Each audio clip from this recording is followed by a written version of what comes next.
Here's a photo of my buddy Josh. I took this photo for a gift for his mother, and unfortunately he has a tendency to suck on his bottom lip a little bit, and he gets a little chapped and some scabs and some scars down there that we can easily remove. Now, I have no qualms about removing this because, it's a temporary transient thing. If it was a mole or if it was a birthmark, I'd tread much more carefully because those are permanent characteristics of a child.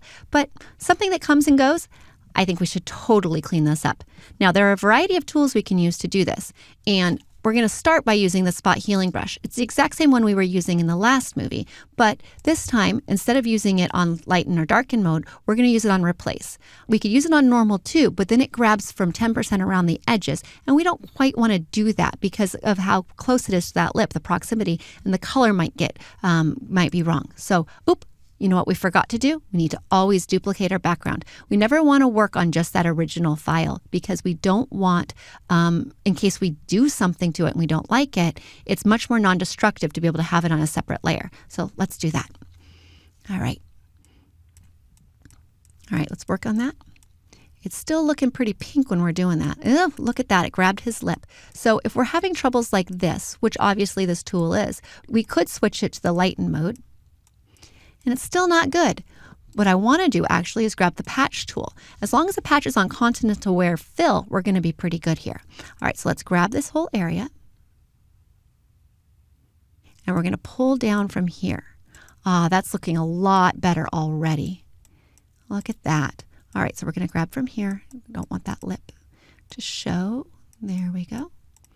There we go. We're grabbing and grabbing. Just want to clean up that edge of that lip. Now, it's a little bit too sharp of an edge there, so we're going to be working on that in a moment. All right, let's come over here and grab from here. Now, I think step backwards. I moved a mole into there. I saw that. You don't want to give a person a photo back that has moles in new places. So when you are selecting and grabbing from new locations, make sure to not make new moles and freckles because they're really characteristic and they're almost like a signature or a fingerprint for a kid. So let's leave those moles where they are because that's just part of these kids' charms. All right, so let's go clean up this lip area here. I'm going to create another layer just so that I can clean and clone stamp on just that layer. Come up here. Yep, and I'm going to go use the clone stamp. Now, I love the clone stamp. However, we need to make sure to use it at a little bit lower opacity, which this is set to, and normal's great, but we're going to just gently go over the edge here. And I have it set to soft, and it's not super soft all the way. It's a medium hardness. The reason is if it's too soft, it might blur the edges too much. And if it's too hard, then we're really going to see the defined outlines of things. All right, so let's get on this. Now, I don't want to sample the current layer. I want to do current and below. There we go. Grab from there.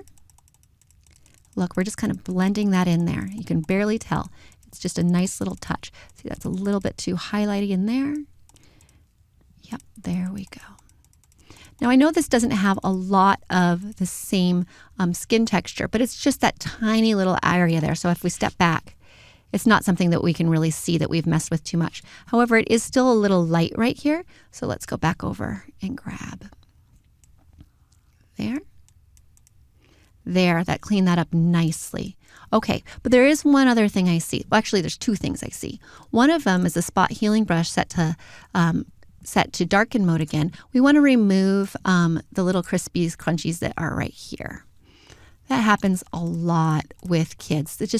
I think it's drinking milk at lunch or something. It just happens. All right, the other thing I do see is that he didn't wash his face before he came and played football. And so he's got a little bits of colored food in the corner of his mouth. And it's not bad if we pull back out, but I can kind of see it. So let's work at removing and changing the color right here. All right, we're going to do this, we're actually going to use an adjustment layer. And we are going to set it to selective color. Now, I like using selective color. It gives me a little bit more freedom to play within the different color channels and the different colors and just influence things a lot more precisely than if I was using the hue saturation or color balance. Okay, so I like this right here. All right, so we're going to be working first on neutrals, and we'll work our way around.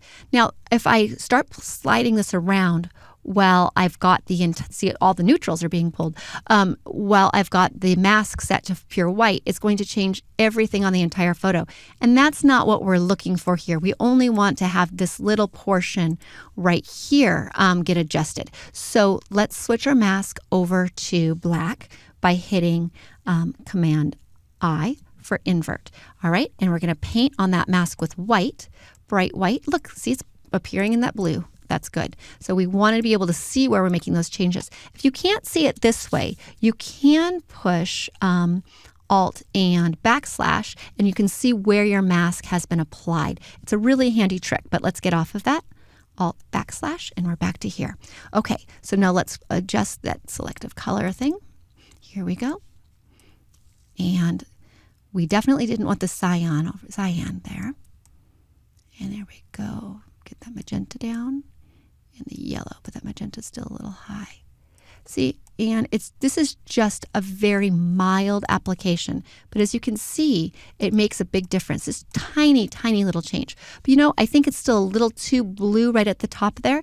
I can do two things. I can either lower the opacity of the entire layer right here, or I can come in with the brush and paint it back black, but not at 100% opacity. I can bring that opacity down pretty low and then come in here and bring some of that back. All right, that doesn't look too bad. Let's check that before and after. That's good. All right, let's zoom out. Yay! That's a great photo that we can give to his mom. It'll be wonderful on his wall. That sure wasn't too hard to do. It'll be fun to dive into some more complicated edits next.